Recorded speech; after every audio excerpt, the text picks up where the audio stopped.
Hi everyone, and welcome to In Deep Geek Live. Today we are looking at Daeron II, the Good King. Finally, we're back amongst the good kings of Westeros. And as always, I will try and shape this around questions from my patrons. I'll try and pick up as many questions as I can from the chat. But I've been trying to start each time with a bit of a reminder about who this person is, because this isn't somebody we've seen in Game of Thrones. This isn't somebody we've seen in House of the Dragon. And yet he is quite an important character. And he does now appear. We've now come into the era of Duncan Egg. So some of the characters we're going to be starting to talk about from now on in are characters that are in Duncan Egg, and so we can actually start seeing them from a couple of different angles, not just from what the Maesters say in the world of Ice and Fire, but also through Duncan Egg, what Dunk thinks, what Egg thinks, but also what the common folk think of him. So this is actually quite an interesting new slant on what we've got going on, because everything about the Targaryens so far, we've just been hearing what the Maesters want us to hear. What's the established history about these different kings? This is the first time really we can get into it and start learning what do the normal people think this king. And as I say, he's known as the Good King, and that seems to be pretty universal. He's got quite a good reputation. He didn't do anything terrible, and he seems to have done quite a few things quite well. But when we get to the end of the stream, by all means, make up your own mind. Let's do the potted history first. He was born in the year 153 AC, so a generation or so after the end of the Dance of the Dragons. He grew up without knowing dragons. Now, he was the firstborn son of Aegon IV, Aegon the Unworthy. We were talking about him last week, and his wife Nerys. Now, as you will remember from last week, Aegon IV, his marriage with Nerys wasn't a successful one. They had 2 children, but Aegon had lots more children with other women. He had this whole string of consorts and concubines, and as a result, we had Daeron growing up with many half-brothers and half-sisters. But while he was growing up with them, they were acknowledged, but they were not legitimized. So he was, all the way through his life, he was the heir apparent as he was growing up to become king. There were a couple of things, though, in his early years which make him stand out. The first is that he was, from a very, very early age, he was engaged to Mirya Martell. This is a hangover from a couple of kings ago, actually. We had Baelor the Blessed. Now, you may well remember what happened we had Daeron I, who attacked Dorne again and again and died in his second attempt. Then you had Baelor, who went completely the opposite way and walked barefoot over to Dorne, begged their forgiveness, and signed a peace deal with them, basically. Part of that peace deal was that Daeron, his nephew, would become engaged and would marry, when they grew up, the Princess of Dorne, Mirya Martell. So from a very early age, he has grown up knowing that he's going to be married into the Dornish royalty, as well as the fact that he will grow up to be king. The second thing is that there was always just this hint of a suggestion that although he is the legitimate son of Aegon IV, maybe he isn't. Now, we hinted at it last time. We'll hint at it again this time. And I think that's right, because it was never more than just a hint. I will, at some point, I'll be doing a video about Aemon the Dragon Knight, who is the alleged true father. And there is some evidence, but it was never proven. This was never a thing which anyone could stand up and say, this is definitely the truth. However, there was a hint that maybe he wasn't the true-born son that everybody said he was. And as his father, Aegon IV, got older, got in worse health, increasingly he started to spread these rumors. He never got as far as outright coming out and saying it and saying, this is not my son.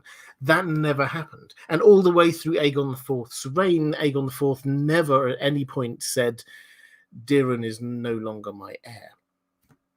However, he did, on his deathbed, Aegon IV, he did set the cat among the pigeons in a massive way. What he did was he legitimized all of his bastard children. Now, and then he died. Now, this meant that there was immediately an issue that had to be dealt with by the new King Daeron. Daeron was the Prince of Dragonstone. That's the title given to the heir to the throne. He was on Dragonstone. He rushed back once he got news of his father dying. He rushed back and hurriedly set up a ceremony where the High Septon could crown him. He wasn't expecting an immediate challenge, but yeah, there were hints, there were questions, and this whole business with all of his half-brothers and sisters being legitimized was certainly going to be an issue, because suddenly there were people who discontented people could rally around.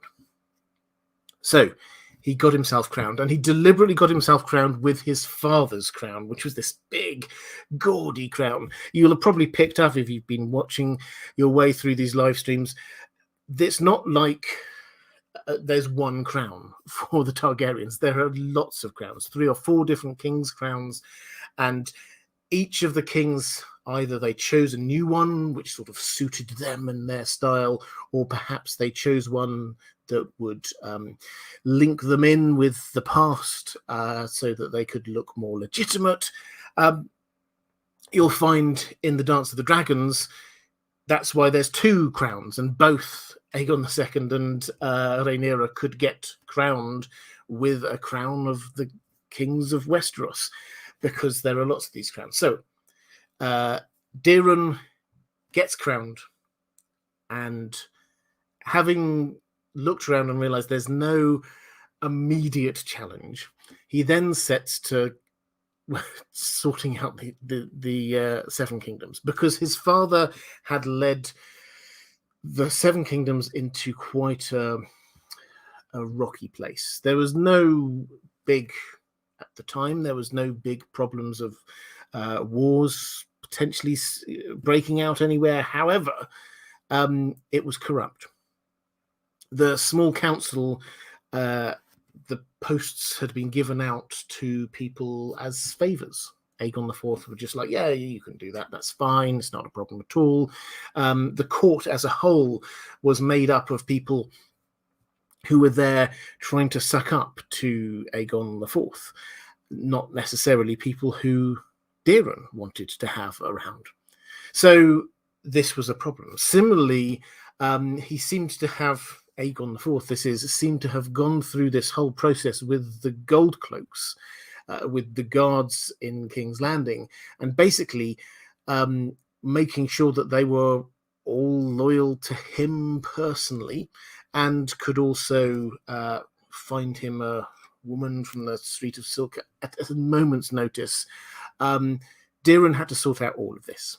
So he got rid of all of the small council. He appointed his own people. It took him some time, but he eventually managed to get the gold cloaks, or at least the leadership of the gold cloaks, slightly more serious about what they're supposed to be doing. The court, he pushed away those people he thought were just there to try and gain his father's favor, and he brought in people that he thought that perhaps he could trust. Who could he possibly trust? Well, the people that we know that he thought he could trust were his friends and also his wife's family. He was now married to Miriam Martell, so some Dornish came into court. Now, the Dornish were not at this point part of the Seven Kingdoms. So this, although he did everything that you would say in good governance he probably should have done, in this he's immediately starting to sow a few seeds of discontent around the Seven Kingdoms, because there were a lot of people who'd got used to the way that things were. They knew how to do the things that Aegon IV liked, and they would get rewarded. But Daeron was trying to just govern sensibly, and so a lot of people who used to be on the gravy train getting a lot of stuff out from this no longer were. So that's the first thing he set to do. The second thing was that he decided, well, actually, just taking one step back again, his half-brothers and half-sisters, who had been legitimized by this point, the biggest and most challenging part of this was, as I'm sure you can guess, Daemon, who called himself now Daemon Blackfyre, because his father had given him the sword Blackfyre, the sword of the Targaryen kings. And he was an impressive figure, it has to be said. Now, Aegon IV had decided that Daemon was going to marry the daughter of the Archon of Tyrosh, Tyrosh being one of the free cities in Essos. And Daemon didn't really want to do this, but Daeron, the new king, said, yeah, we'll do this now. We'll marry you up. That's it. That's definitely happening. And so he married off Daemon straight away. Daemon was a bit annoyed. Partly, it would appear, because he was allegedly in love with Daeron's sister, the only sort of true-born natural sister that he had, Daenerys. He was in love with her. She apparently was in love with him. But Daeron was all about the politics, and he said, no, this is what's happening. And in fact, Daenerys, there's somebody else you need to marry now. You now need to marry the Prince of Dawn. Why? Because Daeron had come up with this grand plan. His legacy, he knew what this was. And then you have to remember that he had been named after Daeron I, who had tried to conquer Dawn, and he had been forced into marriage. It was a happy marriage, but he'd been forced into marriage with a Dornish woman by Baelor, who had tried to come to peace with Dawn. And so Dawn was all the way through Daeron II, all the way through his self-identity. And he decided he wanted peace with Dawn in a proper way, not just a let's not attack each other way, but can we actually bring them into the Seven Kingdoms through diplomacy rather than through warfare? It's a radical idea for the Targaryens. The Targaryens, let's not forget, Aegon the Conqueror had tried and tried and tried to properly conquer Dawn. Daeron I had tried and then tried again to properly conquer Dawn. Aegon IV, Daeron II's father, he had tried to invade Dawn. That had gone horribly wrong. So now Daeron II here is saying, I will see whether I can do this by diplomacy. So he has 2 years of talks with the Dornish prince, and eventually they come to an agreement. Dawn will join the Seven Kingdoms, and there's a deal here. They get to the Dornish royalty get to still call themselves princes, princesses. They get to keep all of their own laws, so they're not having to obey the laws that are being handed down from King's Landing. They have a huge amount of leeway over their own tax collection, and there's going to be another marriage. Daenerys, as we've said, is going to be marrying the Prince of Dawn. This is going to bring the two families together. And there's this great ceremony in the Great Sept, where the two of them, they effectively sign the peace treaty. Prince of Dawn kneels before Daeron, swears his fealty, and then they go to the statue of Baelor, and they both kneel down and say, Baelor, your work is complete. And everybody claps. Everyone's happy. Dawn is now a member of the Seven Kingdoms. And if there were already quite a few Dawnish people in the court in King's Landing, suddenly that number multiplied. As another part of this, Daeron decided to sort of symbolically show the newfound friendship by building a new royal castle, or more sort of a summer palace, a pleasure palace, down in Dawn, in the sort of the borders between Dawn and the Stormlands. And this became known as Summerhall. It wasn't built in a defensive castle-y way, it was built as a summer palace. And this sort of symbolically said, yes, the royal family have now got a home base here as well in Dawn. And Summerhall, from that moment on, obviously we all know about the tragedy of Summerhall many years later, but that it then became this kind of extra sort of royal seat that could be passed on. We know about the Prince of Dragonstone, who was the heir to the Iron Throne. Then perhaps the next in heir or next in line or someone like that would be called the Prince of Summerhall, and then they would have that as their residence. Now, all of this added to a degree of growing discontent, because the southern parts of the Seven Kingdoms had been at war on and off with Dawn for centuries. And they'd lost, each of those houses had lost family members, sometimes in very horrific ways, to the Dawnish. And then they found the Dawnish were taking their positions of influence in court, stirring up a little bit of concern, jealousy, not at this point rebellion. But the spark was there, and this grew over time. The Blackfyre Rebellion, Daemon Blackfyre, we often think of this as being like a challenge to Daeron acceding to the throne. It wasn't. This was 12 years into his reign. This was a very long build-up to the Blackfyre Rebellion.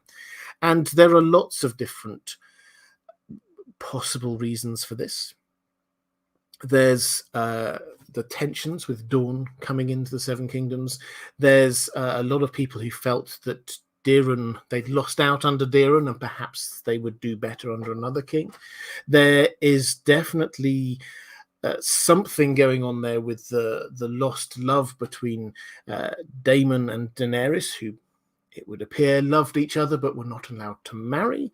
But probably the biggest part here was played by Aegor Rivers, who was known as Bittersteel. He was close to Daemon, and he seems to have... the first thing to point out is that he's a Bracken.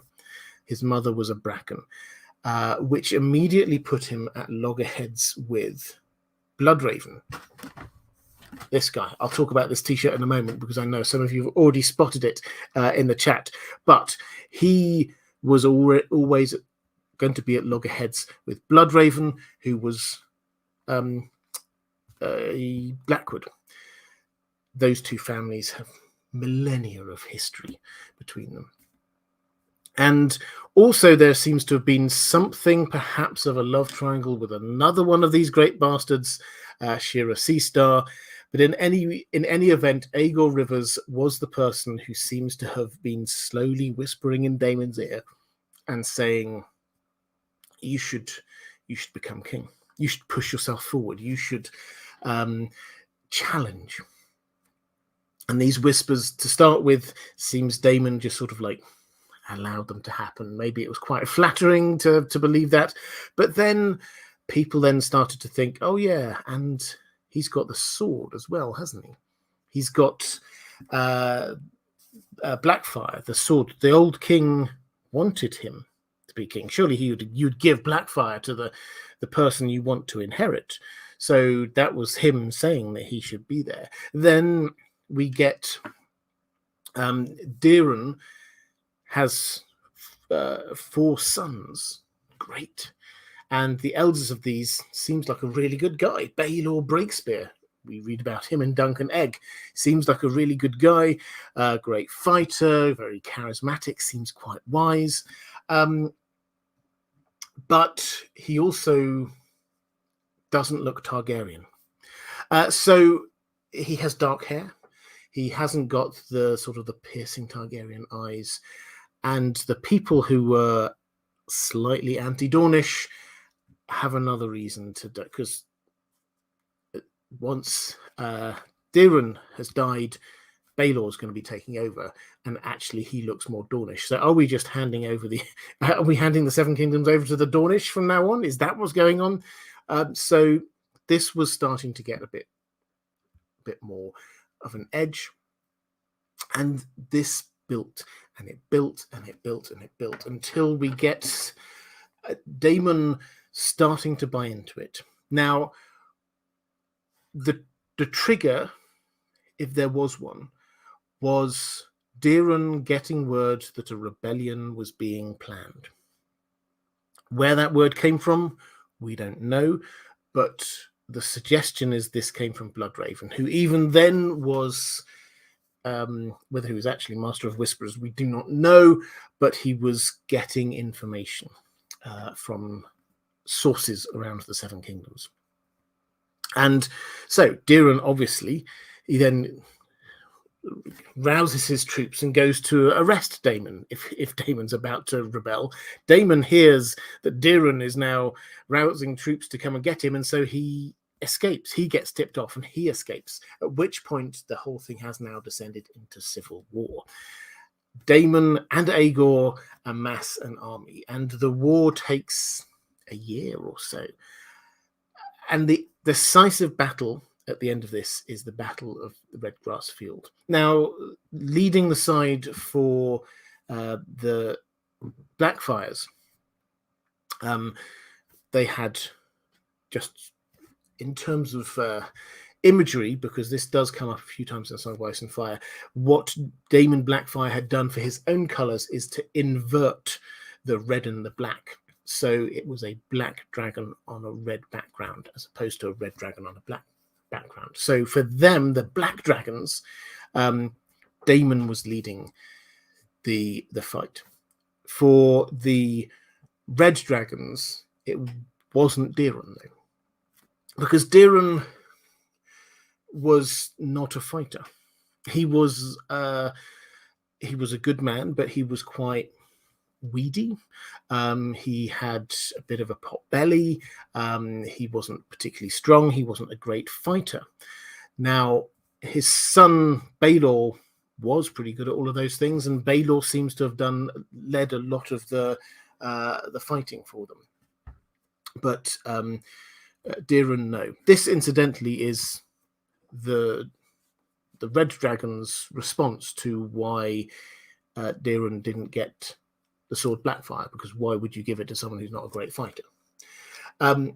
So we get to the Battle of the Red Grass Field, and in this battle, you get the Black Dragons who are to start off winning, but then Bloodraven takes the Raven's Teeth, he calls them, his personal guard of archers up to a high place, and they start firing down arrows after arrows after arrows.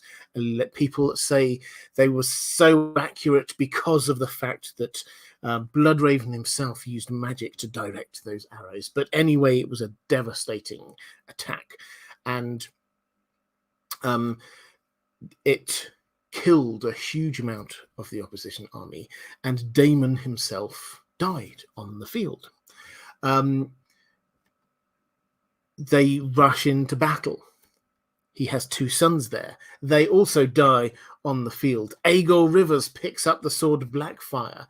Bloodraven comes in now in hand-to-hand combat. They fight Bloodraven loses an eye in this battle. That's why he's only got the one eye.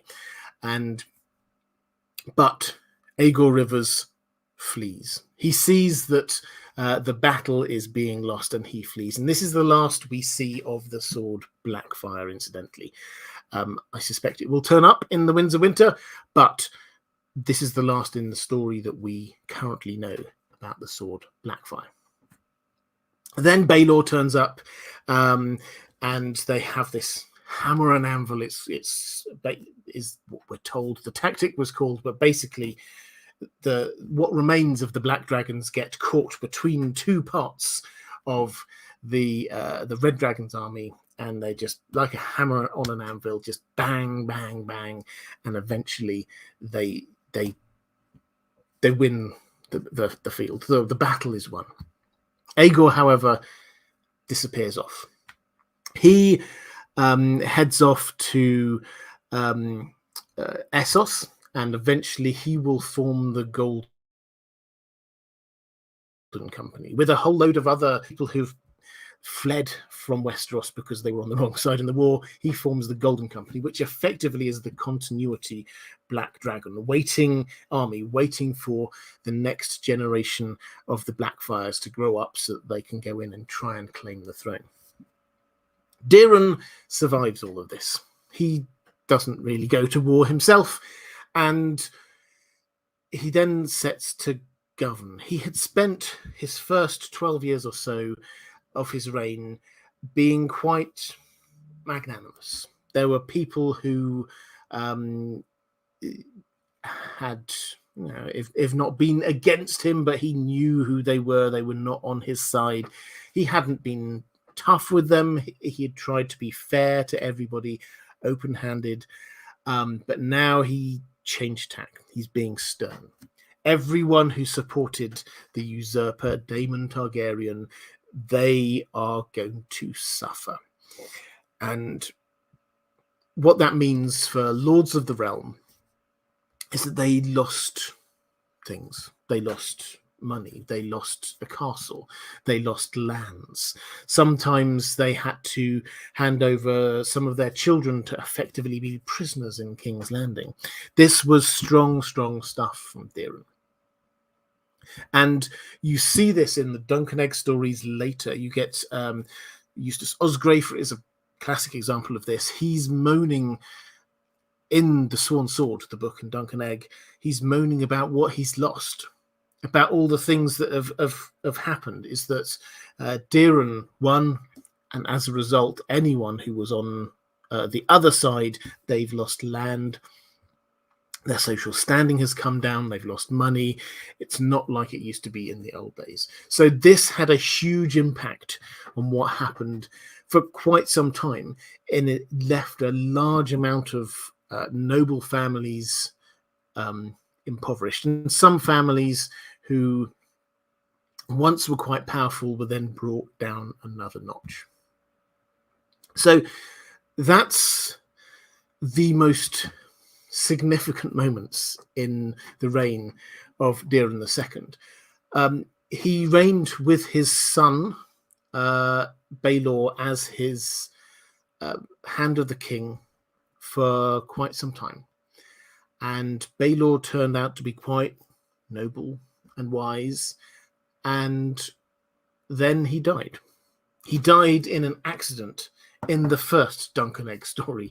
I say an accident. He got killed tragically in the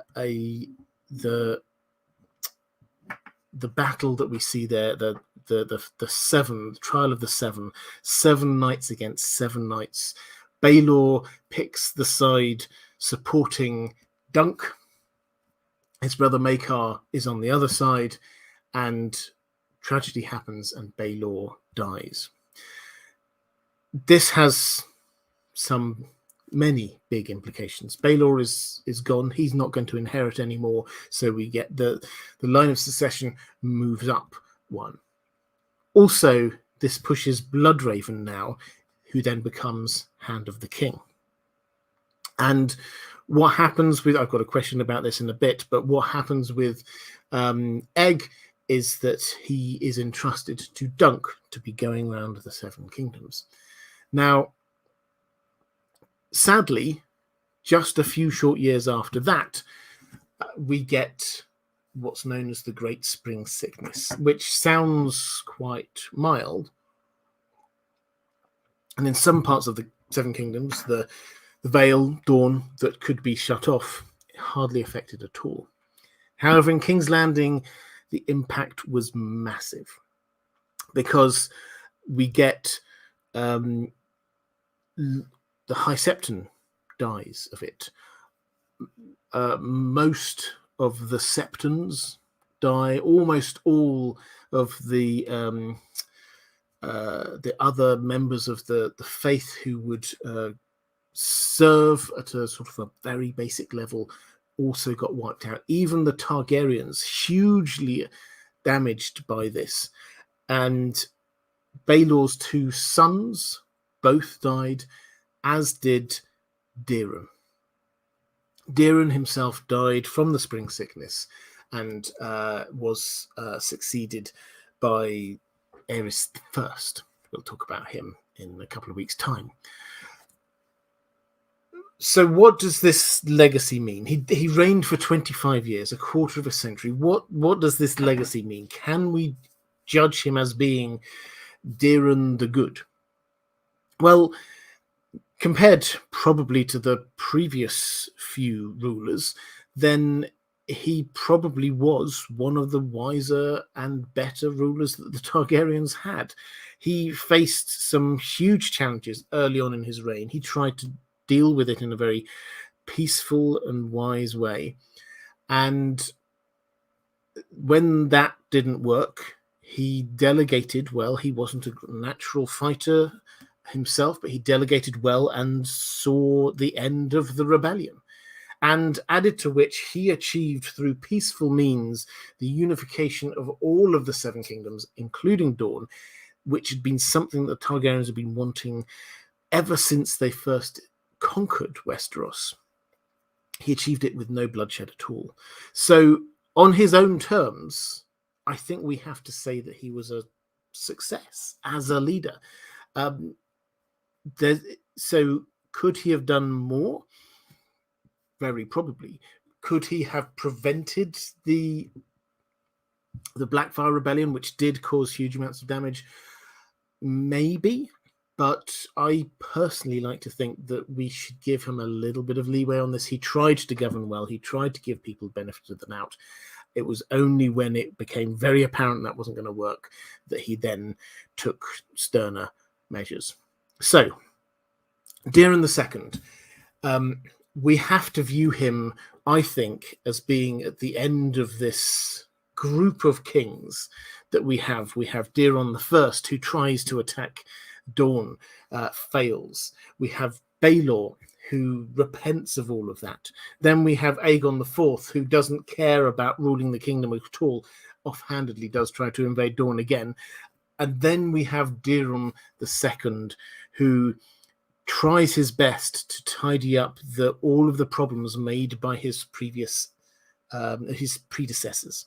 So, does he move the Seven Kingdoms on to some new great golden age?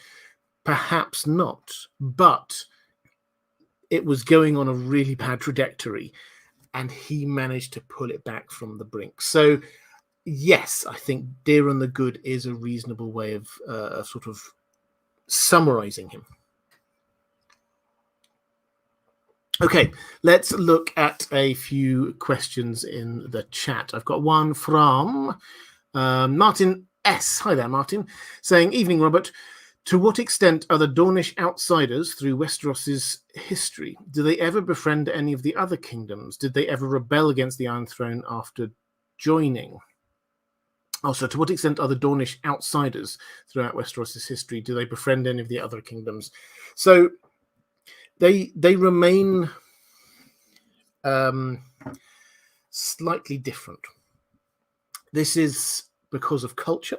They do have a very different culture in Dawn, and ethnicity. There are various ethnicities in Dawn, but this isn't somewhere like the majority of the the central part of Westeros, which is very Andal, nor is it like the north, which is obviously followers, first men and followers of the old gods.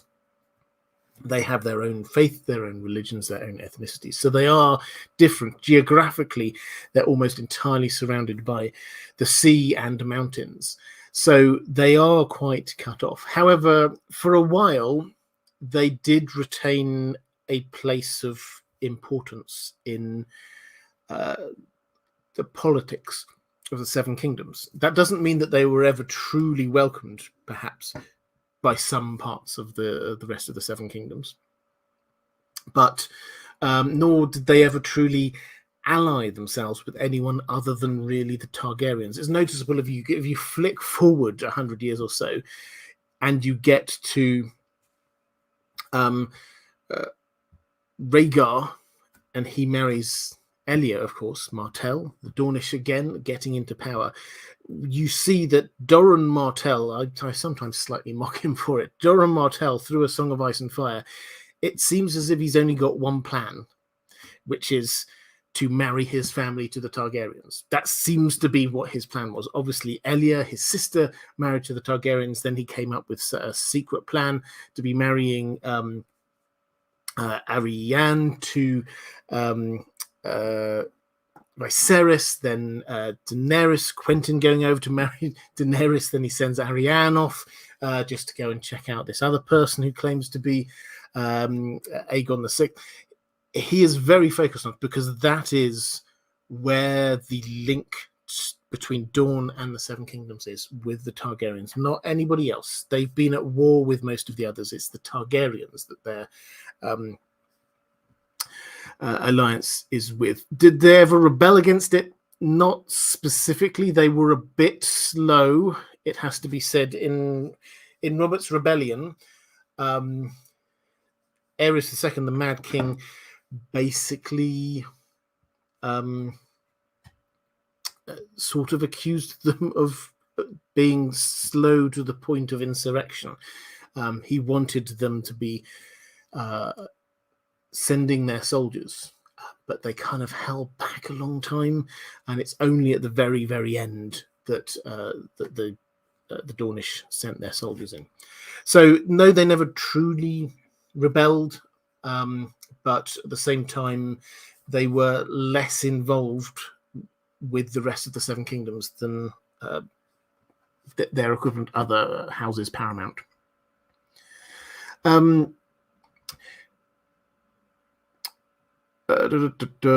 Question from Nicole Knock saying, "Good day, Robert. How much influence do you believe Bloodraven had in the lead up to an outcome of the rebellion? Would Daemon have tried to usurp Daeron anyway due to Aegor's influence? What did Bloodraven gain in this conflict?" Well, this is a good time as any just to very briefly show you this fantastic. There you go. Look at that. When in doubt, blame Bloodraven. This is the new merch, everyone, which I did advertise last time, but I'm going to do it again now because I think it looks absolutely fantastic. This is by the wonderful Sanrixian. If you've never come across her art before, it is wonderful. I'm sure somebody watching live will put a link in the chat. This is available through the merch store. There's a link underneath this video to that. But also, if you would like to join my Patreon at $10 and above before the end of this month, then I will send you a free t-shirt. Just let me know where to send it, all those kinds of details, and we can get that off to you. If you are already a patron below $10, if you just up it to $10, then again, I'll send it through to you. And indeed, if you are already a patron at $10 or above and you want one, just let me know. That's not a problem. And also, moderators, one coming for you as well if you want one, because you are amazing. Okay, enough of that. Let's get back to the question. So Nicole was asking about Bloodraven. How much influence did he have in the lead up to and outcome of the rebellion? Well, this is what we'll learn in Fire and Blood Part 2, hopefully, if we ever get that book. but the hints are quite a lot. The hints are that Daeron was running the Seven Kingdoms, but the Great Bastards were really these huge, powerful figures behind the scenes, and the rivalries between each of them, they were what was the cause of the rebellion. Ultimately, the fact that there was this huge hatred between Aegor Rivers and Bloodraven, I think if it was indeed Bloodraven who tipped off the fact that there was potentially going to be a rebellion, then you also have to ask, is this him trying to push the king into something maybe before it had been fully agreed? We don't know. The hints are there that there's another couple of layers that we do not fully understand yet. So we could speculate, but I don't think we know about that. What happened during that, though, was that he got a reputation. This is how he hugely benefited. People will have been aware of him. They knew he was around court. He was well known. He had a very distinct appearance. He had the sort of the raven-shaped birthmark on his face. He was known, and also there were rumors about his magic use, but it was then down in that final battle. He was the person who was credited more than anyone else with winning that battle. And he was also incidentally named Kinslayer, killing his own kin on the battlefield, because he was the person, allegedly it was his magic, who moved those arrows and used them to be taken down his family who were in rebellion against him. So he got this reputation there, and that, I think, raised him in the sights of everybody in the Seven Kingdoms, but also in Daeron's sights. This was someone he could trust, because from that moment, from the Civil War onwards, Daeron knew who was on his side, because there was no longer any kind of maybe I'm supporting this one, maybe not. You had to pick a side. The entire country was split down the middle. You had to choose your sides. And so from that moment on, Daeron knew that he could trust Bloodraven, or believed that he could trust Bloodraven. And that led, in not too many years, to Bloodraven becoming Hand of the King. Jay Sheth saying, hello, Robert. Just wanted to share that I have noted many similarities between this war and the war in the Indian epic of Mahabharata, with even characters like Krishna and Bloodraven and their tactics and persons. I don't know those links and similarities. I will try and have a look at that, though. Thank you very much. Do go and check that out. George R. R. Martin does take inspiration from a lot of different places, so it would not surprise me at all. Jay Carroll, thank you very much. It's just saying much love. Thank you. I appreciate that. Jay Sheth. Oh, actually, you've picked up a few of these links. So, Yudhishthiri. I'm going to mispronounce these. I do apologize. King Daeron. You've got Krishna is Bloodraven. Arjuna is Baelor Breakspear. Bhima is Makar. Karna is Bittersteel. Drona is Fireball. Those are your personal correlations. Okay, well, I will leave. If you're watching this, that's an excellent avenue down which to go and investigate. There are some great characters here from George R. R. Martin's world, and it would not surprise me if he took inspiration. Obviously, as I've said many times, he doesn't just cut and paste characters from history or from other stories, but he does definitely take inspiration from them. Maura Lee saying, a show of appreciation, love, and support. Thank you so much for all the excellent content, stories, and merch. Will wear my Bloodraven t-shirt with pride. Hugs to Dan the dog. Well, thank you, Maura. You know how much I appreciate your support. And yes, there will be a t-shirt coming out to you very soon. Also, Maura Lee saying, in honor to all the green seers and magic users in A Song of Ice and Fire. Andrew Kay saying, Daeron II is a very underrated Targaryen monarch, in my opinion. His accomplishments, overcoming challenges, and overall stable reign, in spite of inheriting his father's many messes. Yeah. So I think if I had to say what his greatest success was, it would be that he inherited a kingdom on the brink that had been completely messed up by his father and also his father's predecessors. This was a kingdom that needed sorting out. He sorted it out. He tried to rescue it and largely succeeded in rescuing it from the mistakes made by his predecessors. And he left it on an even keel. And that allowed the dynasty to continue for quite a few years. So, yes, he's underrated. He often isn't given as much credit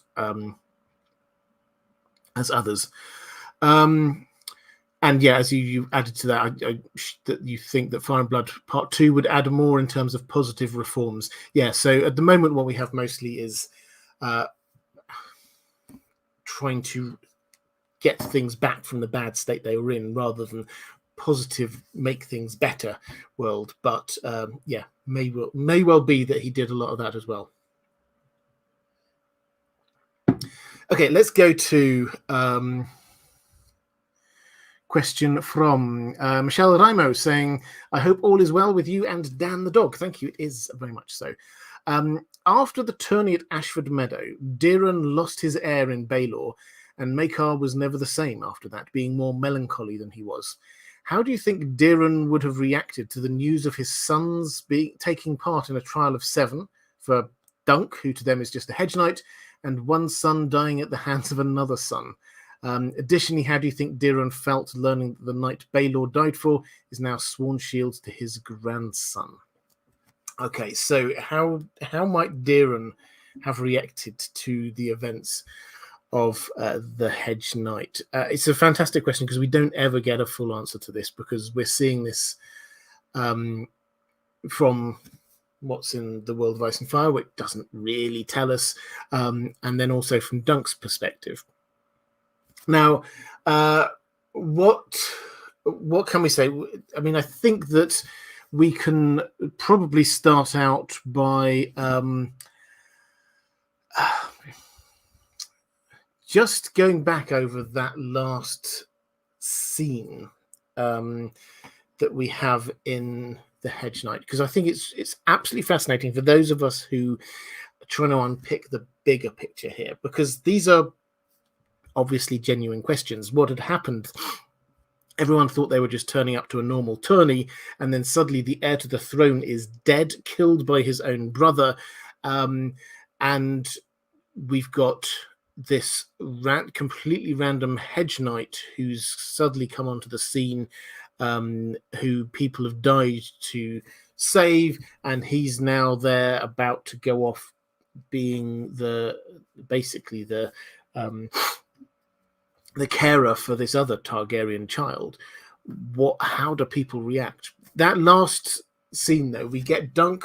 Dunk's gone off to reflect. He sits under his tree and he ponders away. We've talked about this in various other contexts, but he ponders away about his foot, because he was going to lose his foot. Basically, he kicked a Targaryen prince and he was going to lose his foot, but then he has this trial of the 7 and he's vindicated for his actions, but Baelor dies during this, and he's there going, quite rightly going, well, hang on a moment, what, my foot has been saved at the cost of the heir to the throne, a prince of the realm. How does this work? And he comes back and talks to Maekar, who's there just saying, well, what the hell are we going to do now? And he Maekar says, did you come to any conclusion about that? And Dunk sort of, no, I didn't. And Maekar's like, no, there is no, that's not the same. Of course, you're just a hedge knight. There's a million hedge knights. The world will not need you as a hedge knight. We know that Dunk is going to go on to an incredibly storied future, but Maekar didn't at the time, and nobody else seems to have at the time, with the possible exception of Bloodraven, who isn't there. But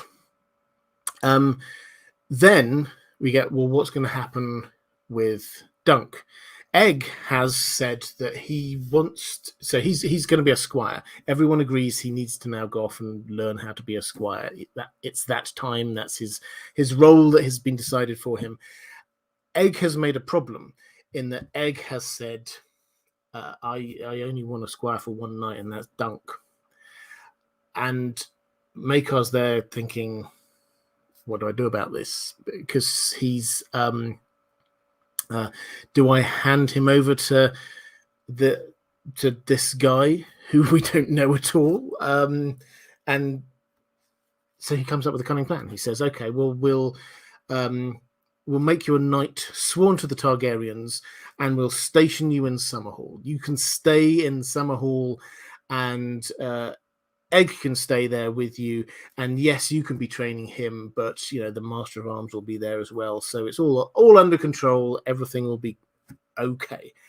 But then Dunk says, well, the only way I'm going to take him is if we go wandering around the Seven Kingdoms, because that's how I'm feeling most comfortable. I don't want to be settling down into a castle or something like that.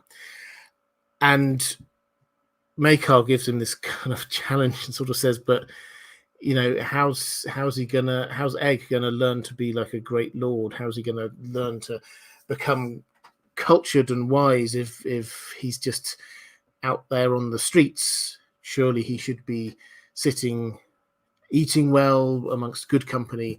And Dunk basically just looks him in the eye. Dunk he doesn't care.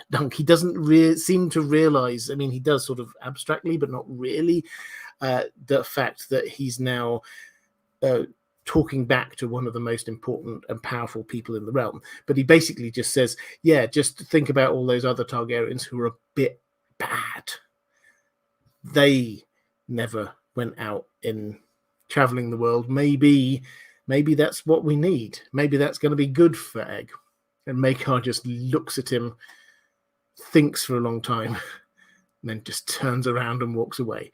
And that is how he ends up there. It's just like there's actually some wisdom there. So that's how that scenario was unpacked in the story. What might Daeron thought? Well, Daeron, I suspect, probably understood both of his sons doing what they did. And I think clearly he will have thought it was a tragedy, but I think he will have understood and respected the decision of both of them for what they did once it was explained to him. Certainly, he had the power, if he so wished, to send out people after Dunk and just get rid of him and pull Egg back and just say, no, there's no way you're going to be in charge of Egg. So he didn't do that. We have to assume that at some level he was okay with it or accepting of it. But the other thing that we have to remember is that Egg was the fourth son of a fourth son. We know him as Aegon V, but he was known as Aegon the Unlikely because nobody thought he was going to be king. Nobody thought he would get anywhere close to the throne. So actually, Egg is just like an afterthought. Well, he can just go off and wander the Seven Kingdoms. Why not? It's fine. We've got 7, 8 people but in line before him. He's never going to get onto the throne. So, yeah, I think that's what we can say is that we never see exactly what Daeron thinks, but he clearly would have done. He clearly could have called him back if he wanted it, and he didn't.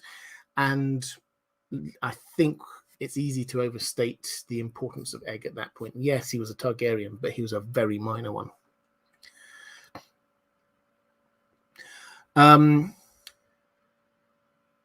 Lady Pushkin saying, why do you think House of the Dragon put the prophecy in with it not being book canon? To give Alicent a reason to think the Viserys meant Aegon, maybe as an alternative theory.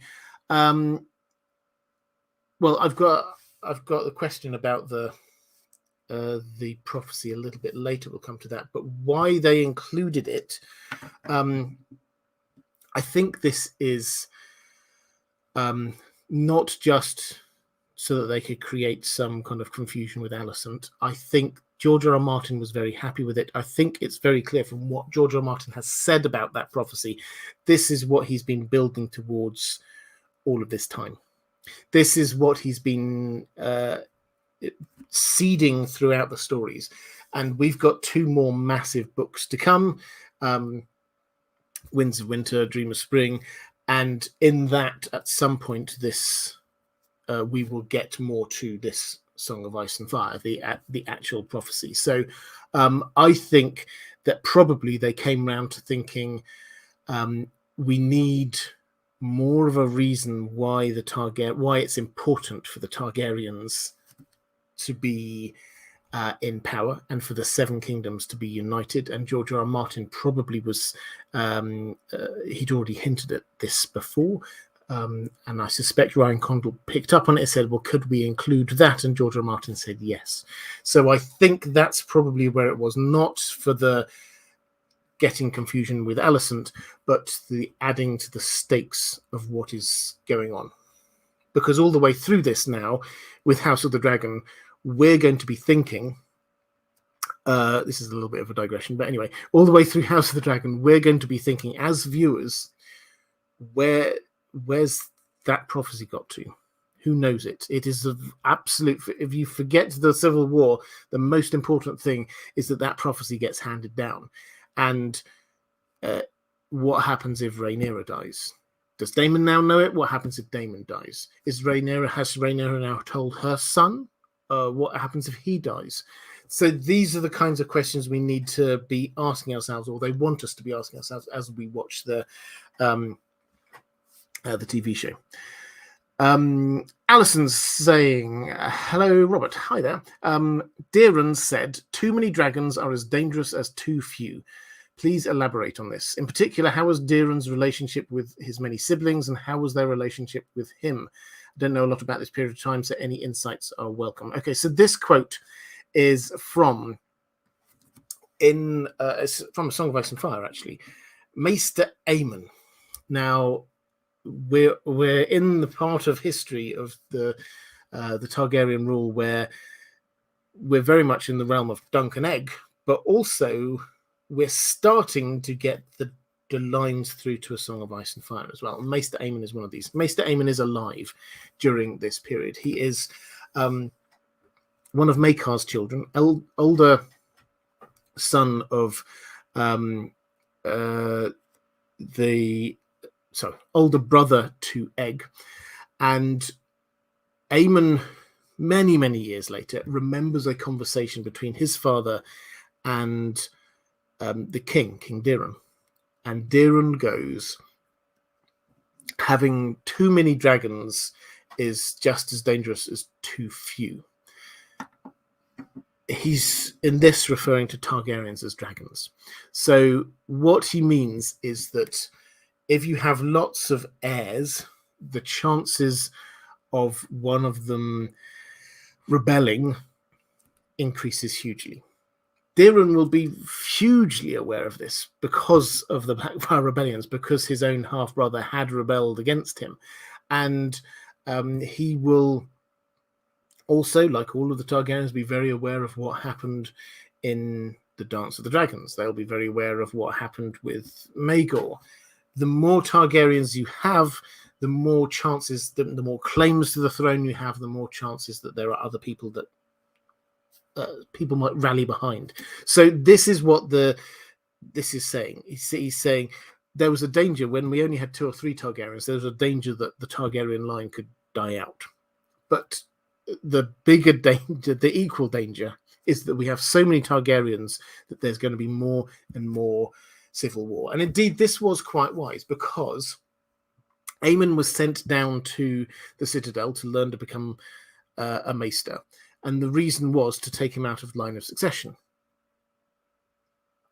The thinking, quite simply, was that if he's a maester and he's sworn off from all inheritance and all earthly power, he's given up his surname, nobody is now going to be rallying behind him to make him king. As it turned out, people did try and rally behind Maester Aemon. And Aemon himself, perhaps with the wisdom of a little bit more age, took himself up to the wall, fearing that him hanging around as the elder brother of the reigning king would lead to dispute, would lead to people looking to him for leadership rather than his brother. So that's what the talk is of. This obviously links across, as I said, to Daeron and his siblings, his half-siblings. What was his relationship with them? He tried to bring them close. And it didn't work in two cases. Obviously, Daemon and Aegor. His sister, his full sister, Daenerys, seems to have just stayed on side with what he's asked her to do. Bloodraven seems to have stayed on side. Shira Seastar, we don't actually hear about. We get hints and things about her. The implication is that she was on the same side as Bloodraven, but we're not told. So his first reaction was to try and bring everybody close, to be friends with everybody. And if you can be friends with everybody, nobody's going to be challenging you. That didn't work, and then he went harsher.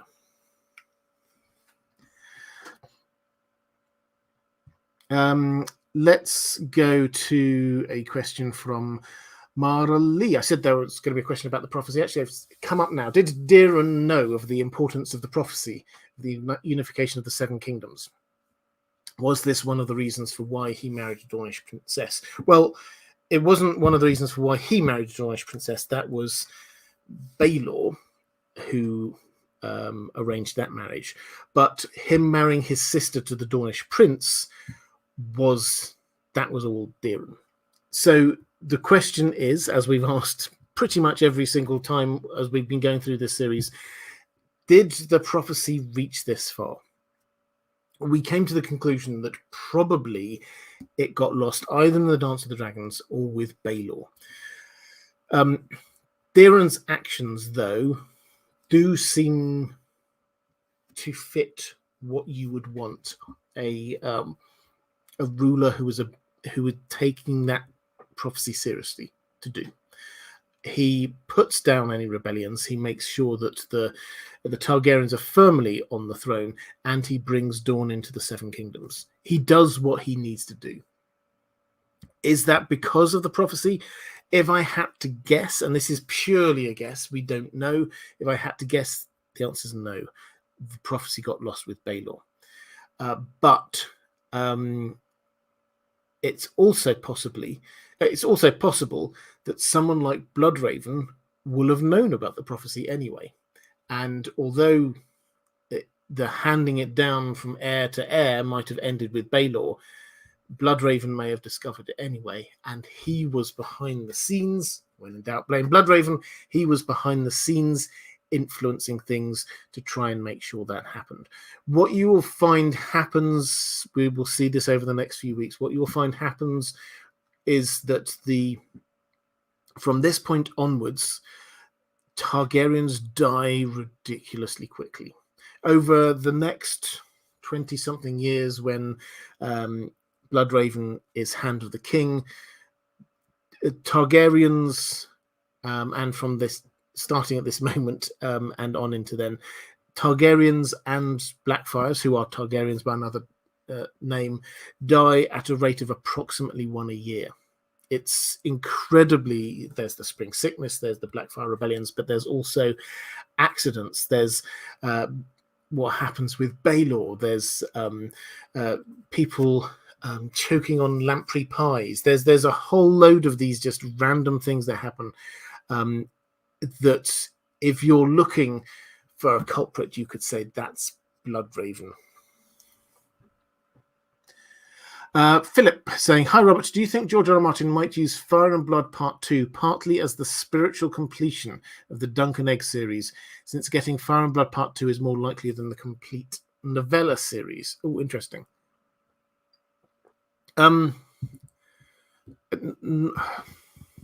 Not the spiritual completion, I don't think, because they're written in very different styles.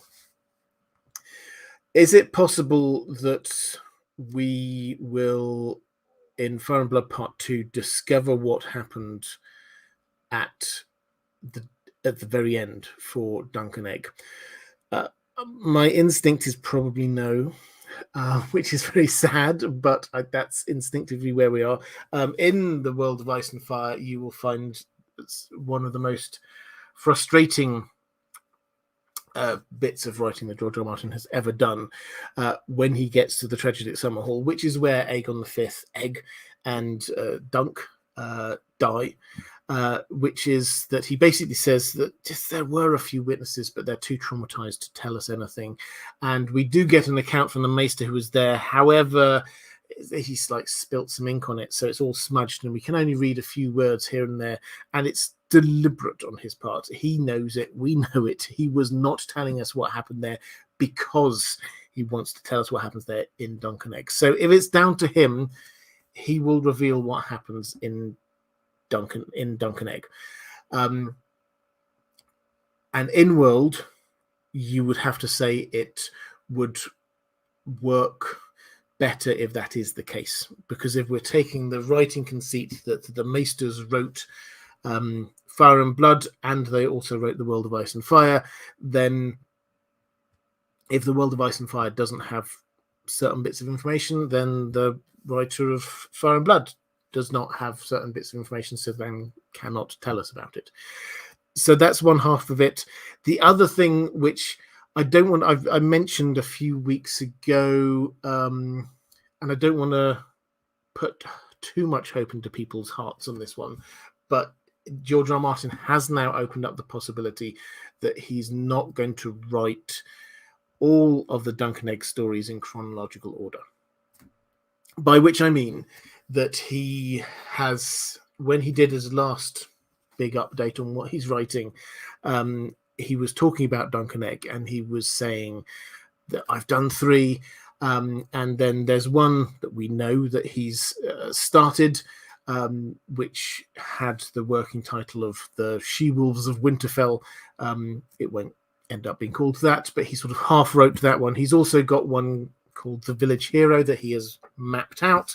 That's probably going to be about battle, sort of a conflict between the Brackens and the Backwards. And he says, oh, and there's also Adventure in Dawn from when they were there back before the Swan Sword. So if he's willing to jump back in time to do one from before the Swan Sword, then that means he's not writing them purely in chronological order, which means theoretically he might decide to jump all the way ahead. I'm not saying he will. I suspect he won't, but I think the option is now there.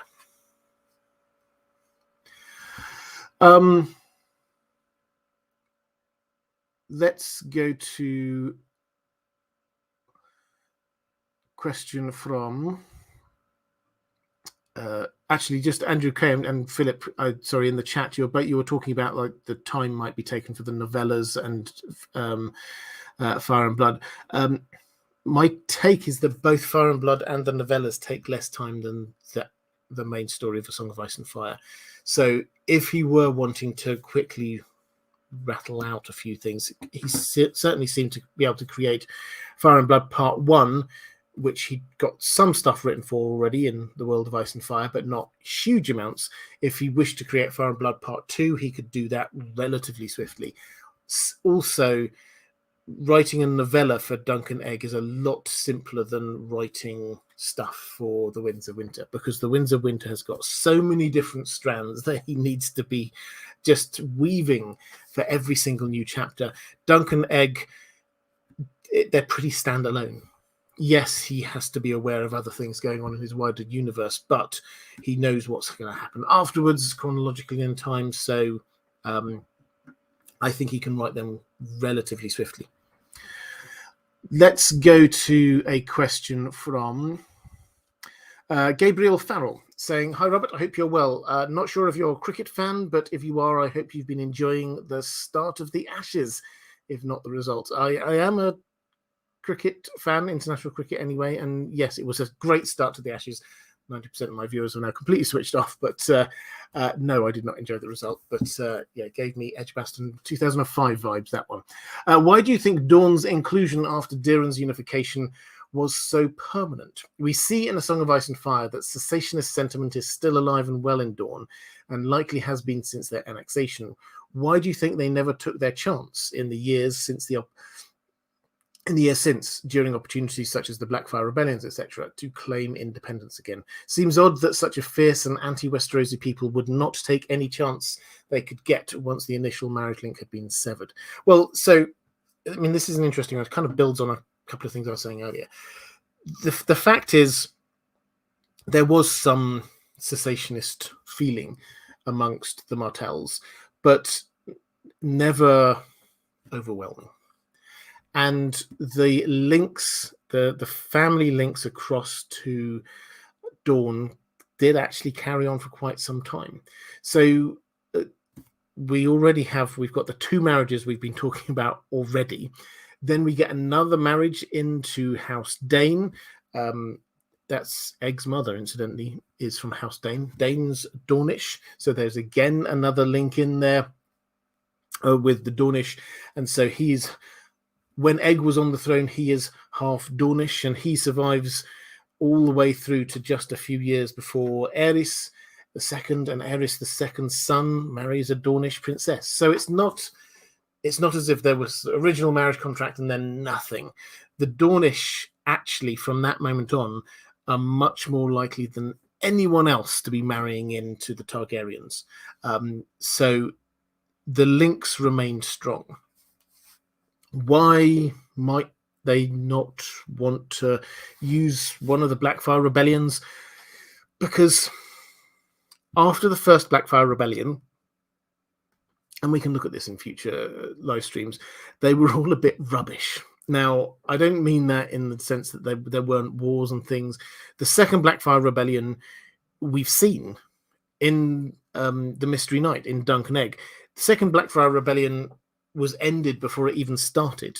It was a pretend tourney, and then they were all meeting to plot and discuss things, and then they looked up and realized that they'd been surrounded by Bloodraven's army, so they gave up, basically. Then you get to all the way down to the War of the Ninepenny Kings. Yes, it was a war, but it barely made its way onto Westeros. The fighting was mostly over in the Stepstones. They get less and less impressive as they go on, it has to be said. So there never really was a big revolution that rent the kingdom asunder in the way that the first Blackfyre Rebellion did, the way that Dance of the Dragons did, the way that the big rebellions early on did. But also, I don't think it's not that they were completely separate. They always had somebody either who was married on the throne, who was either married to somebody who was Dornish, or they were very closely related to someone who was Dornish. A Carl Carsnock with a helpful bit of knowledge for those people. I mentioned lamprey earlier in this lamprey pie. Lamprey for us is like an eel with a very toothy mouth. They can bite or twist large chunks out of their prey like a melon baller. They look like alien space worms. So, but lamprey pie is a thing which seems to be quite a delicacy in the world of Westeros. Let's go to a question from George R.R. Tolkien. Saying, salutations, Robert. Salutations to you too, sir. Around what time did Bloodraven start making his way into power? Was he already in a powerful position before his father passed? The short answer to that is no, unless the last bit, whether he was in a powerful position when his father died. So when his father died, it was the year 184, and Bloodraven was one of the younger of the Great Bastards. He was only born in the year 175. So when his father died, he was 9. So what happens is that the early years of Daeron's rule, Bloodraven, that's when he was growing up. When the first Blackfyre Rebellion happens, he's, I think, about 21. So that's the point at which he's then starting to come into power. Maybe for a few years before that, he was making himself useful. Certainly, he seems to have been passing on information to Daeron. It's after that that he has shown his worth. So his rise to power is during Daeron's reign, not during his father's reign.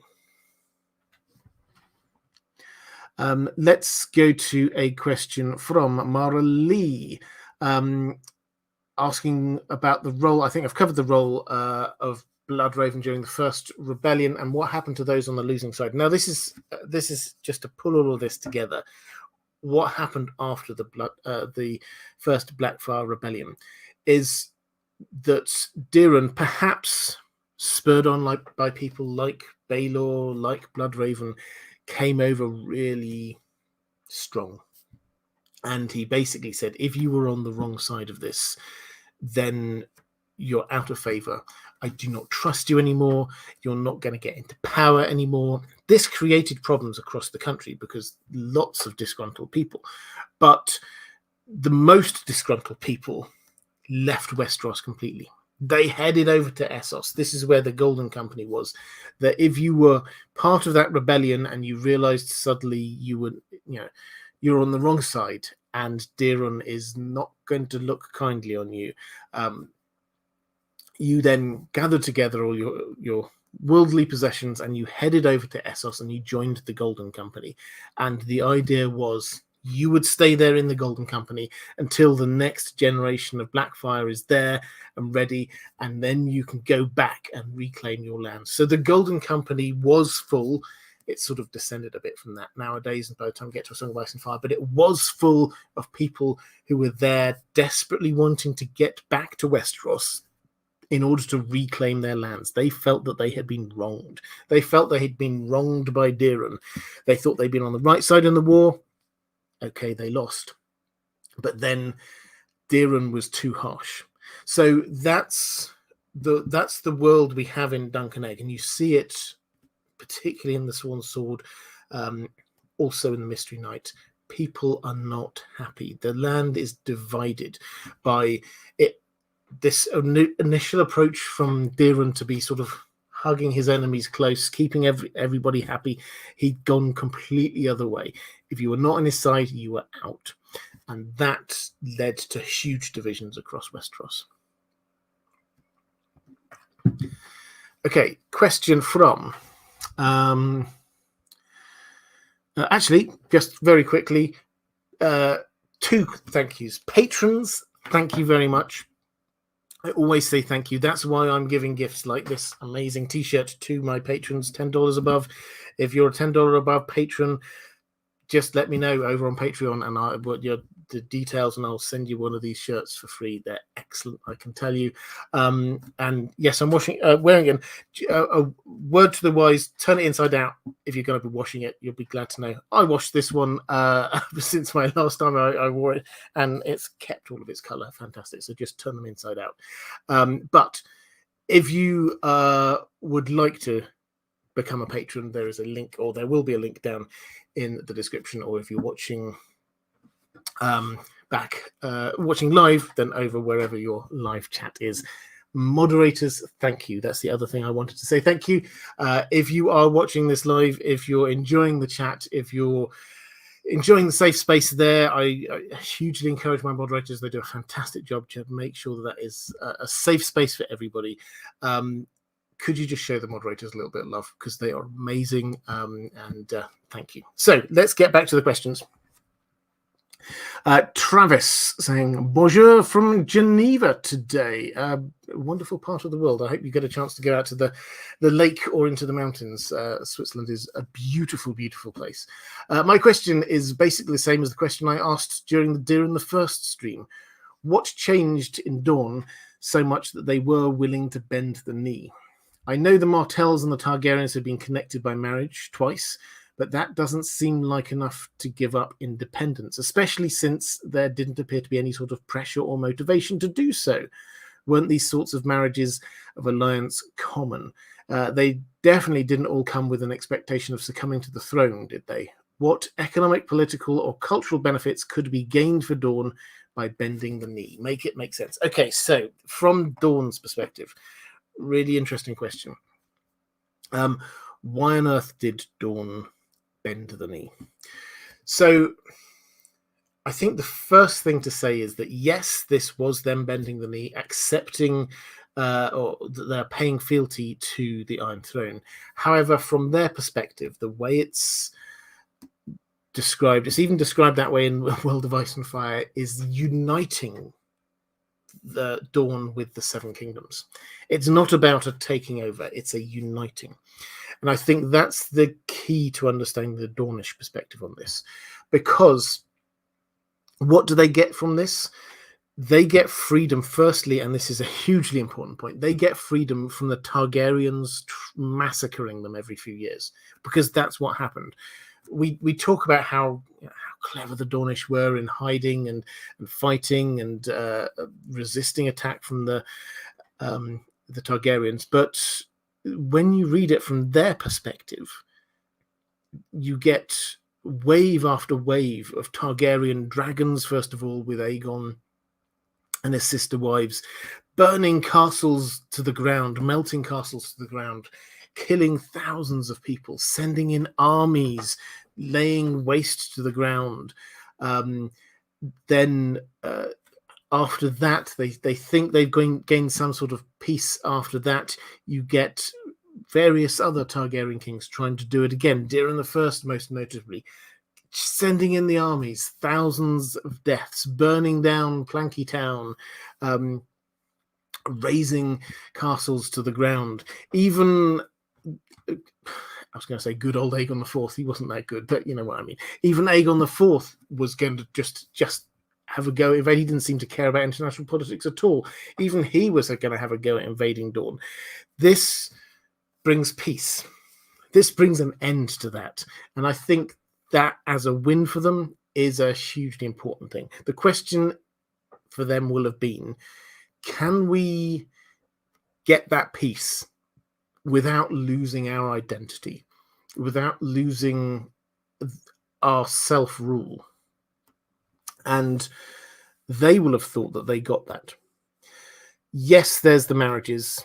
That's an important thing, buying in, linking, uniting the families, etc., etc. That's there.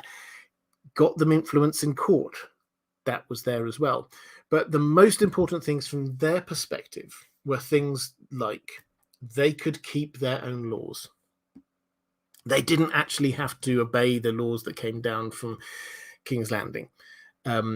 They had their own laws of the land. They had their own inheritance laws. They had lots of different individual rules and laws that they'd had, and they could all stand. So that was the first important thing. Secondly, presentationally, they could continue to call themselves Prince or Princess of Dawn. They were not... this was different to all of the other Seven Kingdoms, where the kings... they had to give up their titles. The King of Winter, the King of the North, Torrhen Stark, the king who knelt, he had to give up his crown. The Starks were no longer kings. They just became lords. Similarly, all the other kings that were around and about the Seven Kingdoms, the Kings of the Rock, the Lannisters were kings. They're no longer kings. All of these great houses lost their ranks. The Martells kept theirs. So they had this whole series, and also raising funds and taxes. There was limited oversight, we're told. We're not told exactly what that means, but limited oversight from King's Landing. So basically, Dawn was allowed to carry on ruling itself. They're in charge of raising their own money. They're in charge of setting their own laws. They're ruling... that their leaders still kept their old titles. On a day-to-day basis, technically they might be paying fealty to King's Landing, but on a day-to-day basis, life carried on as it was before. They just had a guarantee that they're not going to be invaded. So if you take it from a purely pragmatic perspective, actually they've won. They've won big time. They've managed to, they think, ensure the security and safety of Dawn for generations to come. So let's go to Lady Pushkin saying, I'm loving the washing tips from Robert. Wash it inside out. If it goes wrong, you know who to blame. Yep. We all know who to blame. It's not me. 444 saying, hi, Robert. Do you think that the rebellion was inevitable due to animosity between the Dornish lords and other Westerosi lords, especially from the Stormlands and the Reach?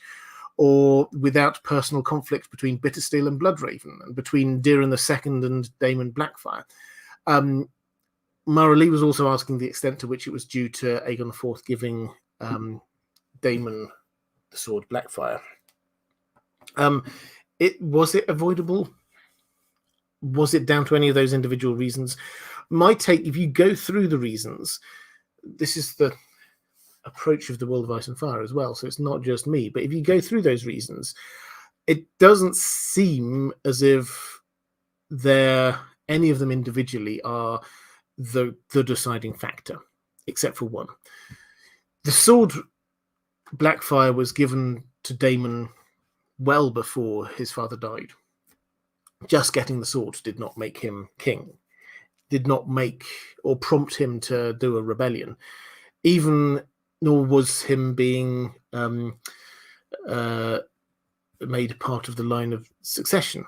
That didn't make a difference. 12 years passed. That wasn't the issue.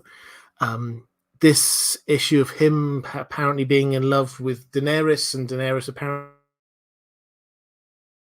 being in love with him may well have been an issue, but probably not the cause of the war. So he did marry the person that he was supposed to marry. She married the person that she was supposed to marry. And she seemed to have lived a very happy married life after that and didn't seem to think of him or mention him at all again for any point. So that and the rebellion didn't start for years after that. So that doesn't seem to have been the point that was pushing it there. The thing which does seem to be an issue is this animosity between Aegor Rivers and Bloodraven. And I think we're not going to find out the exact touch point there. I could speculate this was to do with some kind of love triangle with Shira Seastar, but we don't have that. We don't have the information to back that up yet. That certainly seems to have been very important in their lives. This is something Bloodraven himself mentions in A Song of Ice and Fire, the brother he loved, the brother he hated, the sister he loved, kind of thing. This was still fresh in his mind, so that must have been a really important part of who he was and his self-identity. Would the animosity between the Dornish and the rest of it force a rebellion again on its own? No. What seems to have been the case is that this got sparked by something, and Aegor Rivers pushed this, and Bloodraven was pushing back, and then everybody had their justifications. Lords fell in behind him if they thought they might get favour. Lords fell in behind him if they hated the influence of the Dornish. Lords fell in behind him because they thought that Daemon, looked good as a king, or because he had the sword, he was given the sword Blackfyre. There were these reasons given, but none of those were the spark, and I think we haven't been told the spark yet. I think this is something that we will be told at some point, but we haven't yet been told. Johnny Sariani saying, greetings, Robert. Daeron II was known as the Good, which comes across particularly well through our 21st century perspective. One of my favourite conversations takes place between Dunk Egg and Sir Eustace Osgrey in regards to why Osgrey would choose Daemon Blackfyre instead of Daeron, who was a good man. Can you please elaborate on his reasoning for this, as well as some of the perhaps unspoken subtext that may have inspired those who sided with the rebels? Yeah, I mean, I've got some of this. There's a long. I've got this in front of me, but Eustace Osgrey, who's this character that we see in the Swan Sword, basically he's a tragic character. He chose the wrong side. He chose the blacks, and he lost out on it big time. Egg obviously has an interest in this. He's a child, but this has played a huge part in his family's history, and so he's quizzing this person. He was brought up amongst the loyalists, and now suddenly he's found somebody who's on the other side, and he wants to know why. Why on earth would you choose to support that guy?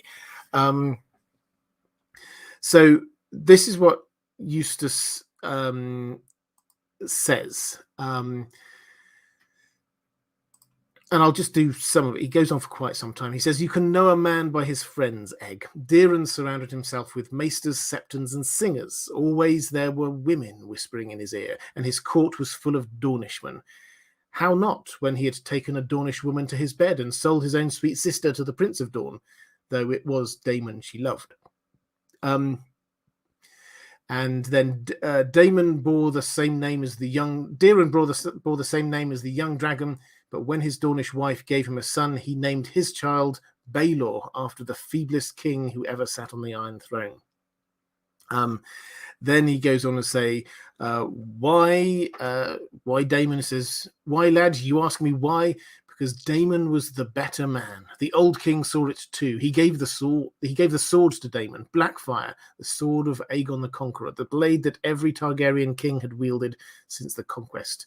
He put that sword in Daemon's hand the day he knighted him. My father says Egg, this is, my father says that was because Daemon was a swordsman and Daeron never was." And then the old knight's hand jerked so hard that the wine spilled from his silver cup. "Your father is a fool." So what are the reasons that Eustace Osgrey gives here? He was the better man. He had the sword. He was a better fighter. He had the kinds of friends you should have, great knights around him. But the unspoken subtext, really interesting question here from Johnny. The unspoken subtext here comes through a lot. He surrounded himself with maesters, septons, and singers. This is not what you want from a king, apparently. That's a bad thing, to be surrounding yourself with learned men and women, with artists and people like that. That was not what you want in a king. There were women whispering in his ear. Obviously, you do not wish to have women whispering in your ear if you're a king. His court was full of Dornishmen. Again, there's a sort of an ethnocentricity thing going on here.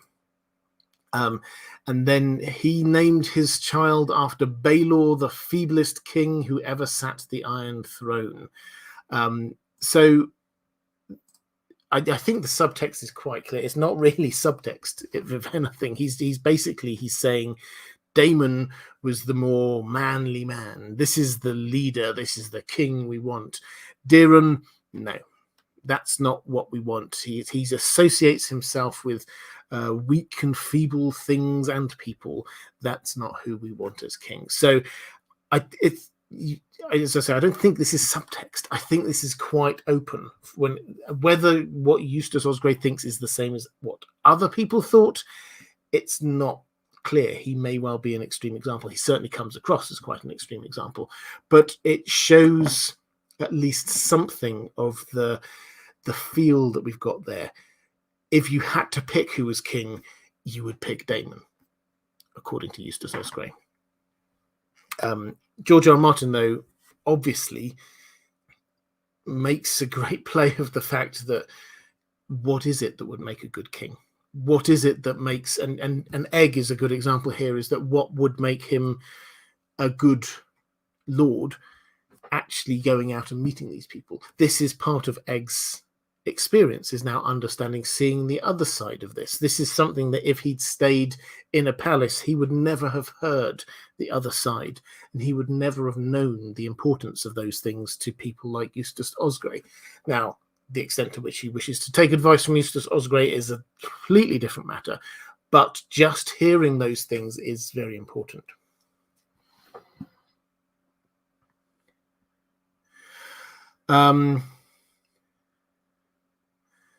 Carl Karsnak saying, lampreys on Lake Geneva whilst watching the Ashes with Robert. This is what heaven must be like. Well, yes, as long as the right team are winning the Ashes, it has to be said. His cloaked one probably isn't here right now, is he? But anyway, Dylan Warner saying, we talk about Dawn, but what was the politics of the rest of the Seven Kingdoms? How did the Lannisters and the other great houses react and move up and down the ladder of power during this time? Well, we know about what happened in the south because the Southern Lords were annoyed that Dawn joined. They'd lost a lot and Dawn joined. But the further reaches didn't care. That's basically the rule that we find through a lot of these. I've had a similar question a few other times during the Targaryen Kings, and the answer most of the time is very, very similar. Did the Starks care much about whether Dawn is part of the Seven Kingdoms? No, they've got other things to care. They care about winter. They don't care about, whether an extra little bit of land that none of them have ever been to is now part of the same kingdom as them. That doesn't make any difference to them at all. The Iron Islands, similarly, I don't think it makes any difference to them at all. What the people who care about it are the people in the Marches, the people in the Stormlands, the people in the Reach. Those are the people who cared. As for who went up and down, well, at the end of the Dance of the Dragons, we had a lot of movement up and down. The Velaryons did sort of move down a notch, as we know. The Hightowers did a bit, but then founded a bank and got even richer, but just sort of kept to themselves a bit. Who gained a lot, who lost a lot? Well, the fact that the Dornish were up in power meant that everybody else had less power. So all of them lost out a bit. You would say who the king marries is going to be a really important thing. And suddenly you have 3 out of 4 in a row of the most important marriages are going to Dawn. That's very important. That's taking power away from the Lannisters are no longer as close as they were to the Iron Throne because the Martells are suddenly closer. They have the king's ear. So that's where the sort of the ups and downs of this go. Let's have a quick. Andrew K saying, in the aftermath, Eustace is also one of those broken men of war George R. R. Martin often shows us. We get many in the main series, especially small folk from the Ninepenny conflict. Yeah, that's a really good point. It's I think it's easy to look at Eustace Osgrey and sort of look down on him, and certainly he's got some attitudes that we don't like. Certainly he seems very petty-minded, but at the same time, he was undoubtedly broken by the war. And George R. R. Martin wants to show us broken people, and he wants us to see who actually gets affected. And in the same way that we often don't see in because we see this story through the eyes of the 1%, we often don't get to see them in A Song of Ice and Fire. Here we do.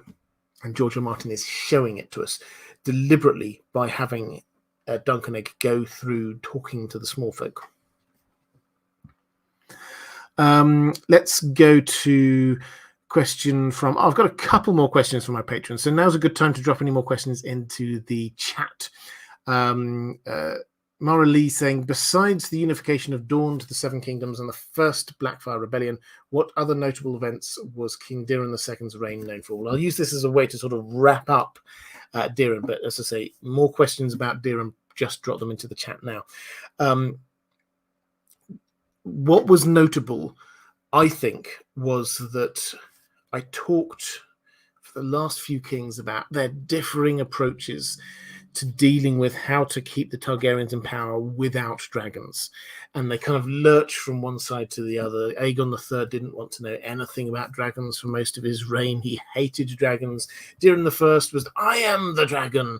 Baelor was, let's just turn our backs on all of that dragon nonsense, and we're just going to be very pious people. Aegon IV just wanted to enjoy ruling and ignore it all. The approach that we have here is the first attempt at a proper, let's manage this well.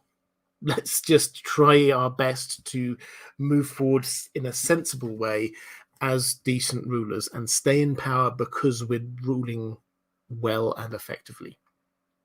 So maybe Viserys II would have done this if he managed to hang around for more than a year. But of the kings who were around for a significant amount of time, this is the first one post Dance of the Dragons, post Dragons, who actively sits down and just tries to rule competently without starting wars, without huge changes of policy. So that, I think, is his legacy. The Targaryens survived as long as they did, generations after this, because they managed to break out of this kind of death spiral that they were in and actually start to think about how to govern people rather than be their overlords. Charis Ballerina, what was his relationship to his half-siblings like before the rebellion? Was he hurt at his brother being given Blackfyre? We're not told that he was hurt by it. So we get actually, I'll quickly flick back to what we have from what Egg says. Egg says, "My father says," and this let's not forget here where this is the family. So this is what the family memory, the Red Dragon Daeron family line is. My father says that he gave him the sword because Daemon was a swordsman and Daeron never was. Why give a horse to a man who cannot ride? The sword was not the kingdom, he says. Now, it's possible that's just like one of these trying to justify it after the event things, but it does also kind of make sense why it's not the first time that a king has given the sword Blackfyre away, or given I mean, whether he deliberately gave it away, but it was Aenys didn't have it and allowed his brother to have it, his half brother to have it, Maegor. That didn't go well, but the part of this, clearly a political line had to be taken, a justification had to be given. Whenever people did raise this issue, a reason had to be given that the sword was not the throne. And I think that's fair. I think it's fair to say that, yes, this is one of the symbols of kingship, but just having it does not make you king. There were some kings who did not have it, and that did not prevent them from being king. So this is this is the family line we've got. In terms of the personal relationships, did Daeron hate his brother or dislike his brother because of that? We're not told that he did. I mean, I think on a very practical level, he probably didn't really see a need for him to have the sword. He didn't go into battle when he could have done. He wasn't very martial. There wasn't really much point. But I think that he had to, at the very least, put a brave face on it.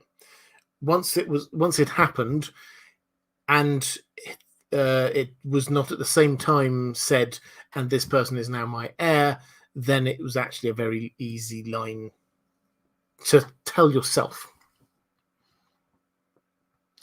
Have a quick flick through in the chat.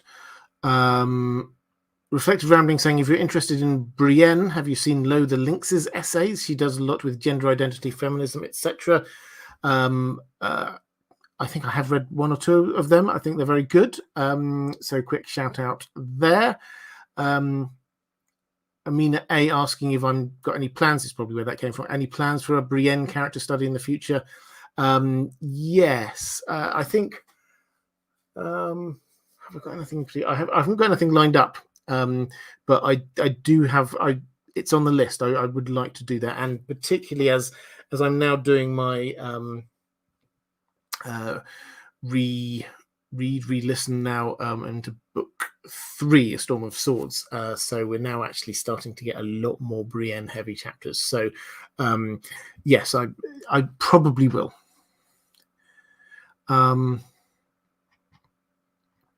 Let's go to Lady Pushkin saying, do you think that John, so this is now John Snow, I think it will use in any way his potential magical side. He has king or dragon blood and is a warg, and Melisandre says there is power in you, or something like that. Yeah, he does use his magical side with his bond with Ghost, and I think we'll definitely see him warging into Ghost. That's how he survives his death. As for the more Targaryen-y side, I think, I wouldn't put it beyond the realm of possibilities that he bonds with a dragon at some point later on in this story. And whether he then gets any kind of dragon dreams, that's the interesting thing. And what's the difference between that and the green seer-ish dreams that he has? So it's possible. The thing is that when you're talking about the Targaryen-y magic powers, they're quite subtle.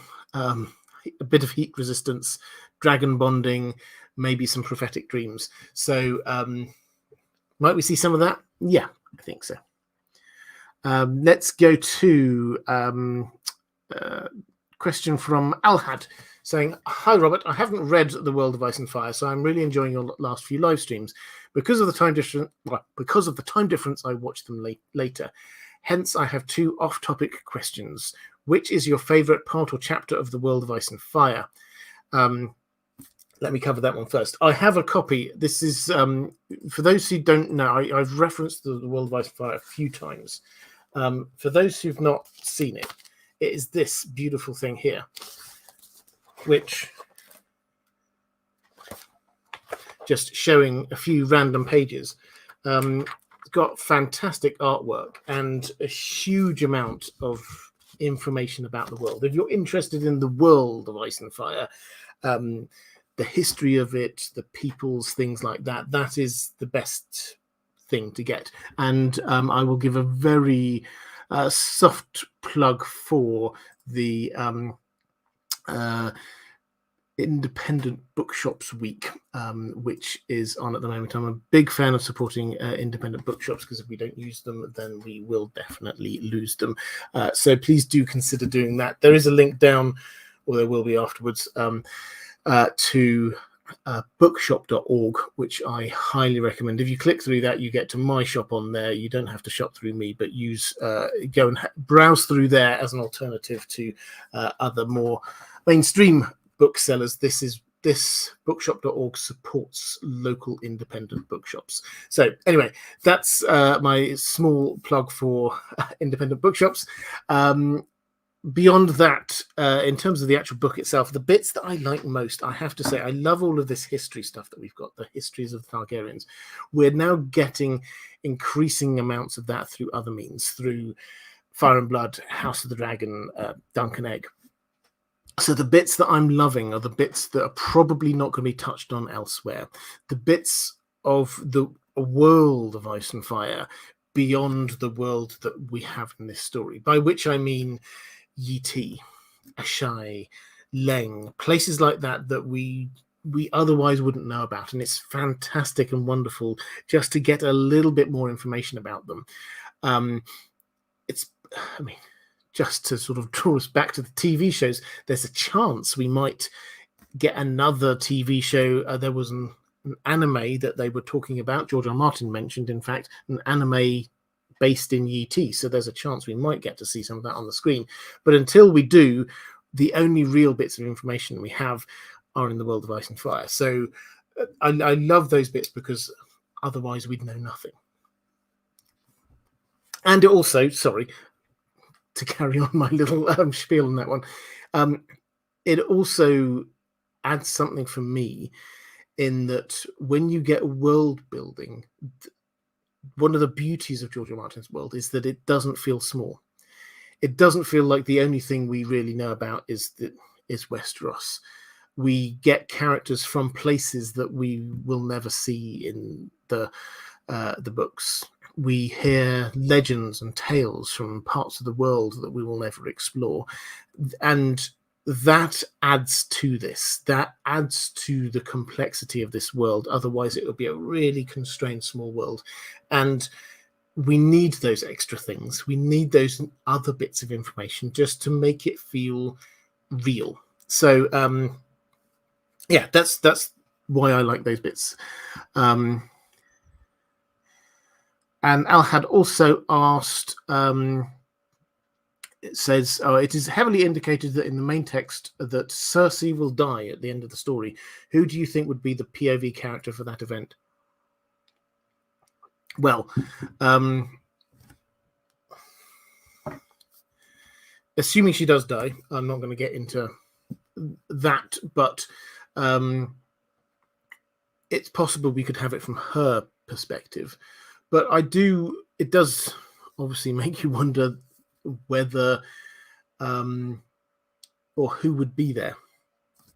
My take is that her story and Jaime's story arcs will end up back in the same place. I don't think it'll end up in the same way that it did on the TV show, but I think that they will be there a couple of times. They both said, we came into this world together, we'll leave this world together. I think it will be better from a literary sense to see the end of that journey from Jaime's POV, because Cersei, we know where, maybe she'll change, who knows, but we know roughly where her arc is going. She started in one place and then she's just kept on ploughing down through that same furrow. She's just been heading on down. Jaime is changing a lot as a person, as a character, and his relationship, therefore, with Cersei is also changing through this story. And so it will be more interesting, I think, for me to see that endpoint from his perspective, to understand where he is at that final moment, than to understand where she is at that last moment. Okay, a couple of more questions in the chat. Thank you very much. Martin S. saying, thank you for answering my question earlier. You're very welcome. If the Targaryens were the main friends or allies of the Dornish on Westeros, I imagine that would make the Dornish less inclined to rebel against the Iron Throne. It definitely would. And also, it adds an extra layer to the animosity that they have towards the Targaryens. And indeed to Robert Baratheon's reign and rule more broadly, because they got rid of the Targaryens. They were in, the Martells were in power. They just got themselves married into the heir to the throne, got some children there. So for the next couple of generations, they were set politically once more. One of their own was a member of the Kingsguard. They had members of House Dane being part of the inner circle. There were Dornish people around. They were set and settled. And then this all got ended by Robert Baratheon and Tywin Lannister. So it adds an extra layer. I mean, the fundamental animosity is against the Lannisters for the brutal murders of the Elliot and the children. But the fact that the Targaryen rule has gone now means that if you just think about who actually was in that court when we first saw it, when Ned Stark comes down, there weren't any Dornish in there. They'd all gone back to Dorne. They only return this is just a little bit of subtext here in A Song of Ice and Fire. They only return when Oberyn goes there once he has been given the go-ahead from Doran to be killing Lannisters. We're basically told that outright from the Doran Martell's perspective. He basically says, I sent Oberyn off there, and he said he would only go if he was allowed to kill the Lannisters who killed the Martells. So that's the only reason they returned. Meanwhile, Doran is plotting to bring the Targaryens back to power. So yes, that's the link between the Martells and the Seven Kingdoms.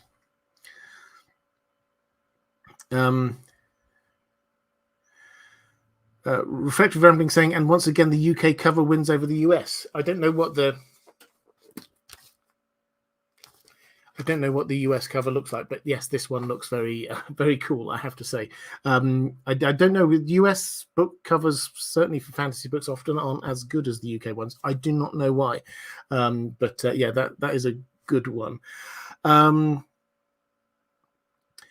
Space Galileo being picked up by Reflective Rambling. Thank you very much. I love it when people do this. New to the channel, absolutely love your work. Thank you very much and welcome. Would you ever make a video about the princesses in the Maiden Vault? Elena seems like she could have been very influential to Daeron II. Well, I touched on them a bit last time, or time before last, when I was talking about Baelor. As a video as a whole, yes, I would. I find it quite interesting. Again, it's not in the list of things coming up immediately, which, in case you're interested, I've got 2 or 3 more in just finishing off the Faceless Men series that I've redone. I did it like 5 or 6 years ago, and I've redone it. I've changed my mind on a couple of things. One of them that I've changed my mind a bit on is that why is Jaqen in Old Town? That's going to be coming out relatively soon. We've also got, I'm going to round that series off by what is the Faceless Men master plan, because they do have a plan. They're not just a cool Assassin's Guild. Then another collaboration with History of Westeros, another one in this master plan kind of sort of series that I've got going on, which is what is Roose Bolton's master plan. If you've ever wondered what Roose Bolton is planning, had he planned to all along, was the idea to be turning the tables on Robb and betraying him? What's he want to do next? What's the plan for after this? So that's coming up as well at some point soon. I've got some more Lord of the Rings coming up, and I will also be covering The Witcher season 3, which is coming out at the time of recording this at the end, less than a week's time, actually. I think maybe in a week's time. That's coming out in 2 parts. The first half of the series is coming out at the end of June. The second half of the series is coming out at the end of July. I will do a breakdown of that first half of the series once it's up and I've had a chance to watch it and digest it a bit. So that's what's coming up on the channel, as well as more of the YouTube shorts and things over here. Let's have a look, see what else we've got going on in the chat. Happy birthday for tomorrow, Andrew K. Oh, happy birthday, Andrew. I hope you have a fantastic day. Yeah, and Andrew's saying today's actually my last day in my 30s, in the process of procuring a bit of that blood that Shira Seastar bathed in. Well, yeah, big birthday. Yeah, I hope you have an amazing time, and I'm sure you don't look a day over 39. So have a quick flick through. Michelle Rimo saying, still hoping for the Sea Snake show to happen. Corliss's Great Voyages and seeing a Shy Yeti, the Thousand Islands, etc. would be amazing. Yes, so we've not had an update for a little while about the shows, but the last time we did, George R. R. Martin did specifically say that is still being worked on. It's still in the works. I had speculated that perhaps, he said one of them has been shelved. the things that we weren't told what that is, but it sounds like that's one of the ones that we didn't know the details of, because everything else he mentions is still going ahead. So I don't know when we'll get an announcement on it, but yeah, we've got it. I do wonder the extent to which you can keep on creating these new shows. We've got House of the Dragon, we've got Dunk and Egg, which will be happening, but everything has paused. This is worth mentioning again. The writer's strike means that everything has paused. We've got House of the Dragon season 2 is being filmed. They're confident that they've got good scripts. They don't need any rewriting done, and frankly, they're going to be shooting for 10 months. So unless the writer's strike goes on for longer than 10 months, then they've got a chance to do any reshoots right at the end anyway. So that's fine. We're going to get that. But no more work is being done on Dunk and Egg.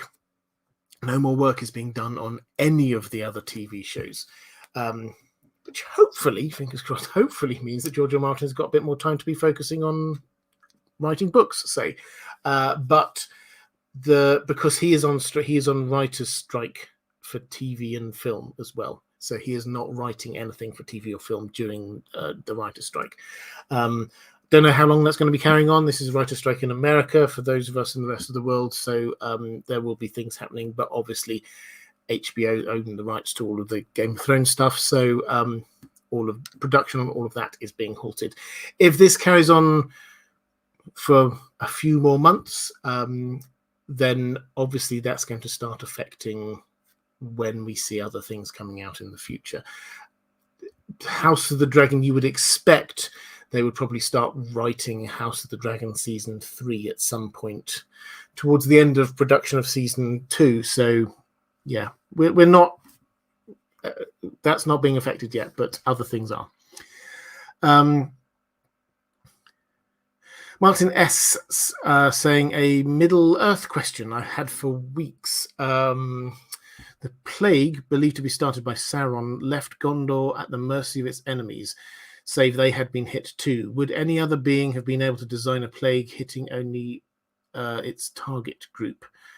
Yeah, I don't know. Let me have a think about that one. I will do... it's been a while since I looked at that. So basically, yes, we get, for those who don't know at all what was being talked about here, way back in time, before the Lord of the Rings, there was this whole series of waves of plagues and disruptions and invasions which happened to be destabilizing the enemies of Sauron, and this wiped out a huge amount of people. I will get back to you. I'll answer that one properly next week, Martin, if that's all right, because I don't want to give you half an answer. I want to give you a full answer. Andrew K saying, do worry about oversaturation of TV shows at some point, but we're far from that. I mean, I think at the moment I tend to agree, if we just get one a year, then that's not going to be oversaturation. It's when you get to the stage where Marvel have been at, where it seems like there's something coming out a lot. Okay, I think with that, I will start to point at bits of the screen and say, first of all, if you want this amazing T-shirt, when in doubt, blame Bloodraven.